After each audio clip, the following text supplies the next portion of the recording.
Okay. May I... Alors, je vous demandais de rester à vos places, s'il vous plaît. Notre prochain intervenant est quelqu'un qui se passe de présentation.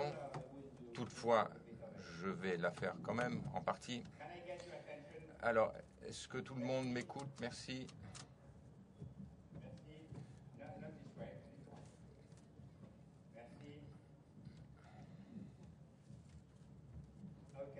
Alors, merci beaucoup. Comme je l'ai dit, notre prochain intervenant se passe de présentation. Rupert Murdoch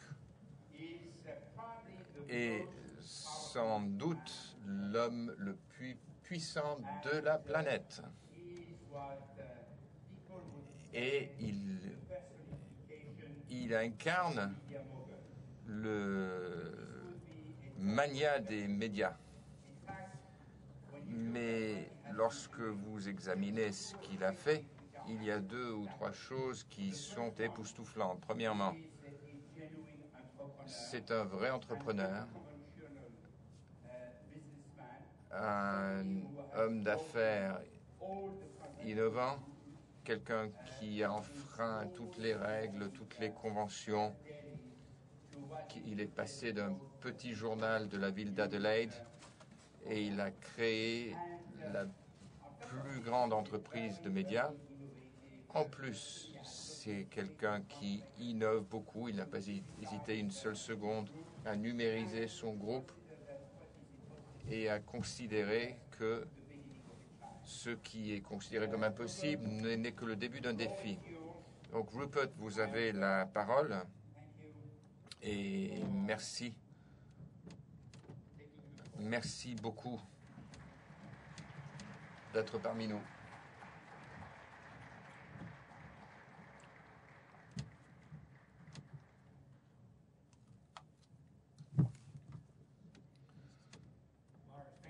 Merci beaucoup, Maurice, pour ces mots très aimables et merci beaucoup pour cette invitation d'aujourd'hui.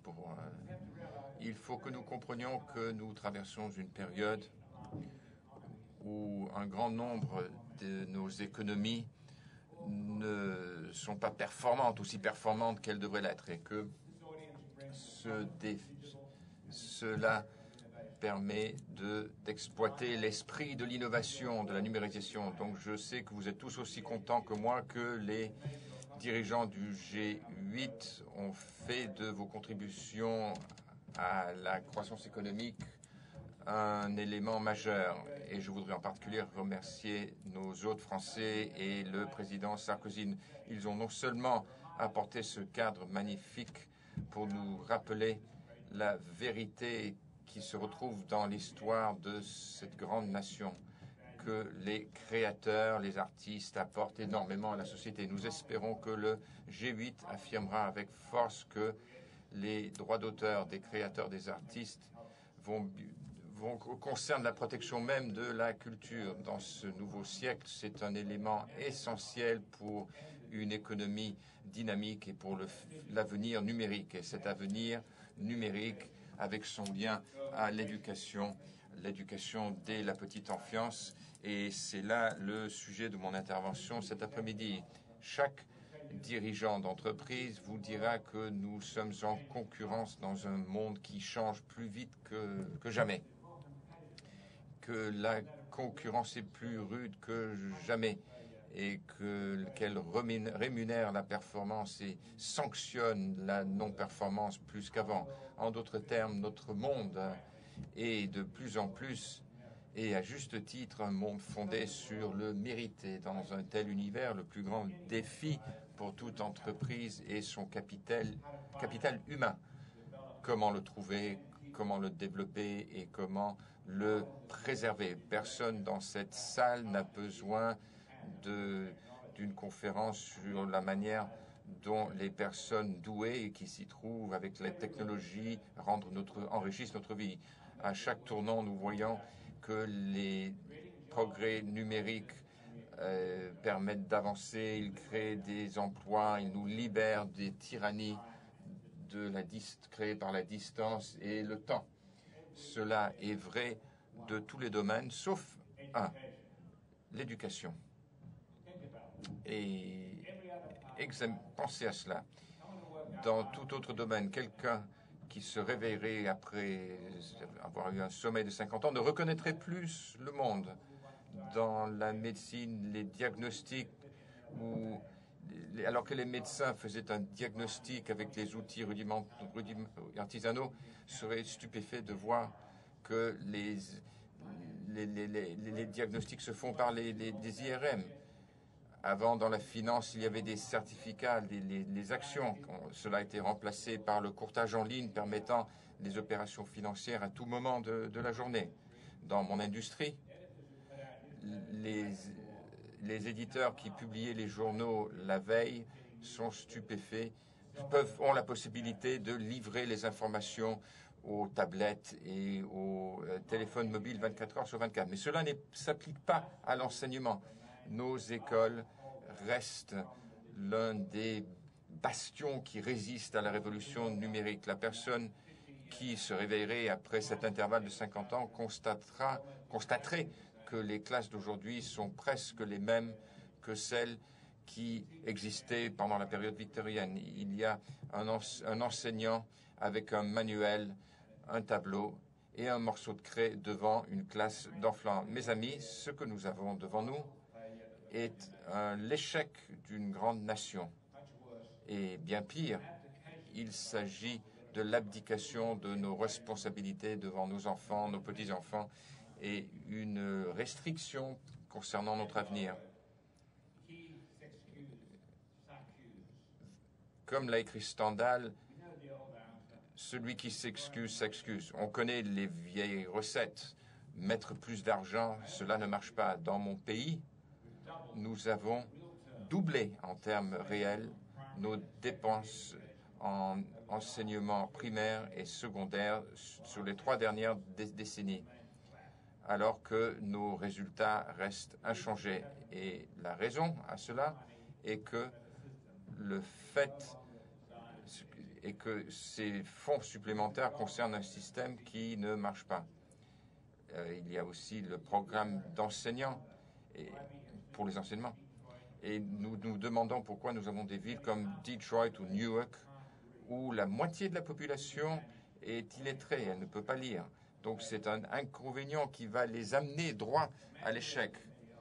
Les technocrates de la médiocrité vous diront que le problème est que ceux qui enseignent sont trop pauvres ou viennent de familles, de mauvaises familles, ou viennent de familles d'immigrés. Cela, vraiment, c'est de la foutaise. C'est arrogant, c'est inacceptable. Dans des pays tels la Chine et l'Inde, ils ont compris qu'ils ne peuvent pas se permettre d'excuses. Et je suis stupéfait par les résultats accomplis avec bien moins de ressources et avec quel enthousiasme ils se lancent dans l'innovation. Cet esprit se traduit dans les comparaisons internationales où une grande partie de ceux qui obtiennent les meilleurs résultats sont en Asie, alors que les plus mauvais résultats sont souvent dans les pays des soi-disant pays riches de l'Occident. Les tigres asiatiques ont bien sûr l'avantage, et c'est pas très juste, des tigres de leur mère. Bien sûr, il ne faut pas être asiatique pour réussir. Dans ma propre ville, j'ai été frappé par l'académie qui existe, qui se située dans l'une des communautés les plus pauvres, l'un des quartiers les plus pauvres. Le quartier souffre de tous les maux qui sont invoqués pour expliquer justement l'échec. Mais au Harlem Success, on a mis la barre très haut. Ils insistent que les parents contrôlent les devoirs, ils font appel à la technologie, y compris un ordinateur portable pour chacun des élèves dans les classes supérieures et ils ont des résultats. Et ils aboutissent à des résultats similaires à ceux des élèves les plus doués, voire des surdoués, par exemple. Plus de 90% des étudiants ont parmi les notes les plus élevées de New York dans les matières scientifiques. Et les parents le savent, et c'est pour ça qu'ils ont beaucoup plus d'enfants qui cherchent à être admis qu'il n'y a de place. Cette école montre qu'on peut construire le capital humain, même dans les circonstances les plus extrêmes. Mais soyons clairs, nous n'avons pas assez d'écoles, loin de là, comme Harlem Success. Et cela est une grande perte de capital humain. Il est presque impossible de récupérer ce capital humain. Si nous savions que nous avons une mine d'or, chez nous, nous ferions tout le nécessaire pour extraire l'or. En revanche, l'enseignement, si vous avez le potentiel, on garde enterré le potentiel de millions d'enfants. Heureusement, nous avons les moyens de transformer les vies. Et ces technologies numériques qui ont transformé tous les autres aspects de la vie moderne peuvent transformer l'éducation, l'enseignement, permettre aux entreprises de réussir et donner à des centaines de millions de jeunes la possibilité de participer à cette économie mondiale. Cet après-midi, je voudrais simplement donner 3 exemples sur l'innovation numérique et la manière dont celle-ci peut améliorer l'enseignement dispensé aux enfants à travers le monde, y compris dans de nombreux pays ou situations qu'on considère sans espoir. Il faut stimuler l'imagination tout d'abord de nos jeunes. La clé n'est pas la tablette ou l'ordinateur. La clé du succès, c'est le logiciel qui attirera les étudiants, qui leur permettra d'être autonomes. Et chaque étude vous dira que plus l'enseignement est interactif, meilleurs seront les résultats. Par exemple, si j'essaie de enseigner les principes à un enfant de 10 ans, selon ce principe, si la vitesse est rapide, la pression est faible. Mais si je pouvais lier cela à la vedette du football, Roberto Carlos, dont le tir en courbe est un exemple. Alors, si je prenais un exemple d'un des principaux ingénieurs pour dire que ce même principe s'applique à l'aviation, certaines activités, certaines entreprises nous donnent déjà une idée de ce à quoi cela ressemblerait. Il y a 2 petites écoles en Californie et un éditeur de manuels dont le partenaire est Apple pour apprendre l'algèbre. On a donné des tablettes gratuites aux élèves et il y a donc une instruction dispensée avec un feedback immédiat sur les exercices et l'accès à plusieurs centaines de vidéos. L'élève qui n'a pas compris la première fois peut regarder la leçon, revoir le cours plusieurs fois jusqu'à ce qu'il comprenne. Alors, est-il étonnant que les enseignants disent que les étudiants qui utilisent ce nouveau programme d'algèbre ont de meilleurs résultats que ceux qui ne l'utilisent pas? Et cela m'amène à mon 2e point. Il faut que l'enseignement soit individualisé. Les médias et la technologie nous ont appris à cibler nos publics afin de maximiser l'utilité de nos sites, à personnaliser nos flux d'informations. Maintenant, il faut apporter ce savoir-faire au monde de l'enseignement pour que les mathématiques soient bien traduites, pour individualiser la lecture pour chaque élève. Un élève doué peut terminer un cycle de 4 ans en 2 ans, alors il faut peut-être encourager. Si un élève en difficulté a besoin de davantage de temps, ne faudrait-il pas l'aider? Malheureusement, pour trop d'élèves dans trop de classes, font l'objet de la recette unique, un format unique. J'ai posé la question aux enseignants, à savoir comment aborder une classe de 30 élèves alors que chaque élève est un individu, une personne qui avance à son propre rythme et qui a ses méthodes pour apprendre. Alors à présent, la plupart des élèves sont bloqués puisqu'ils doivent tous avancer à la même vitesse. Et il n'y a rien de plus frustrant que de donner du travail supplémentaire aux meilleurs et d'essayer de faire rattraper les autres. Alors, évoquons le cas d'un étudiant qui essaye de comprendre les fractions. Il y a beaucoup de méthodes différentes pour apprendre les fractions. Ces méthodes marchent pour certains élèves et pas pour d'autres. Alors, pourquoi faut-il que nous soyons limités? Pourquoi ne pouvons-nous pas faire appel à la technologie numérique pour donner aux enseignants le choix? Par exemple, pour certains élèves, la meilleure réponse serait un outil en ligne qui les guiderait.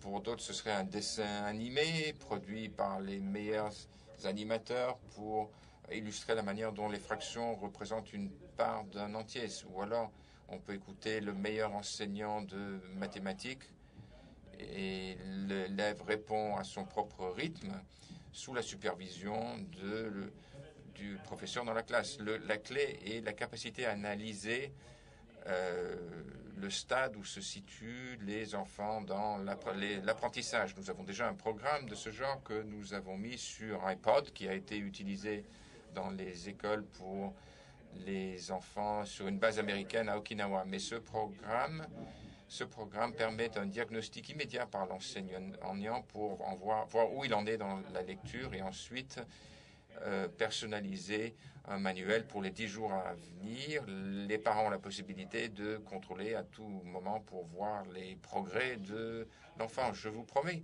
que ce n'est qu'un début. Partout ailleurs dans notre économie, la technologie numérique oblige les entreprises à personnaliser les produits, les informations, en fait tout ce que veulent acheter les clients. Mon défi pour tout le monde dans cette salle est de nous aider à faire la même chose pour l'éducation d'un enfant. Et enfin, en ce qui concerne le numérique, nous pouvons amener les plus grands penseurs de la planète à tous les élèves, n'importe où dans le monde, à un faible coût. À l'extérieur de la classe, le numérique l'a déjà fait. Il y a peu de temps, il fallait être riche pour entendre la meilleure opéra ou la meilleure symphonie. Maintenant, vous pouvez télécharger le meilleur enregistrement de votre concerto de Mozart préféré pour $1 et vous pouvez l'écouter autant de fois que vous le souhaitez. Donc, s'il y avait un enseignant qui pouvait avoir la meilleure cours d'enseignement d'histoire française, il n'y a aucune raison pour que ce cours ne soit pas disponible à tous les élèves en France ou au Vietnam, peu importe. Et en fait, il n'y a aucune raison pour qu'un étudiant, où qu'il soit à Beijing, à Boston ou à Berlin, n'ait pas accès au physicien Stephen Hawking qui explique la science, ou au violoncelliste Yo-Yo Ma qui explique les harmonies, ou l'historien Roberts expliquant Churchill, ou l'économiste Amartya Sen, prix Nobel expliquant l'économie, etc. Toutes ces personnes peuvent être projetées dans toute classe, alors qu'ils peuvent être mis n'importe où par le biais du numérique. Et je sais que si on introduit la technologie, on va dire, on remplace les professeurs par des ordinateurs. Ce n'est pas vrai. La technologie ne remplacera jamais l'enseignant. Ce que nous pouvons faire, c'est de réduire l'aspect fastidieux de l'enseignement et exploiter les aspects d'analyse et qui aideront les enseignants, qui nous rendront tous plus aimants et plus créateurs. Soyons clairs, lorsque ce que j'évoque n'est pas l'esquisse d'une vision exotique, c'est quelque chose que j'ai déjà vu de manière concrète. En Corée, j'ai été stupéfait d'apprendre qu'un marché de consommateurs de 30 millions a transformé les enseignants les plus performants en vedette. Et certains ont les mêmes salaires que des vedettes du cinéma ou du sport. En Suède, j'ai visité une école innovante, l'école IGEA, qui a un portail d'enseignement qui contient tout le programme.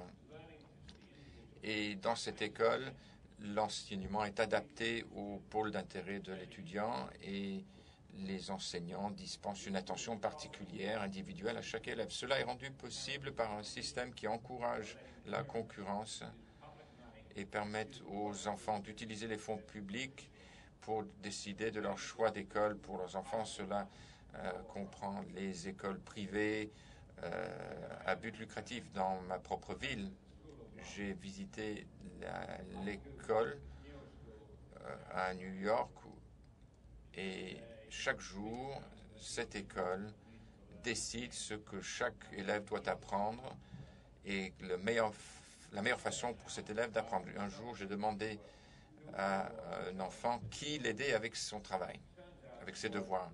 Et en fait, l'élève travaillait avec un tuteur en ligne à Mumbai, un autre élève en milieu d'année qui devait être en classe, en 8e classe de mathématiques. Il a maîtrisé une matière, il était déjà passé à la 9e classe. À présent, il s'agit d'éléments parcellaires. Le défi est de comprendre ce qui fonctionne le mieux où que nous soyons dans le monde.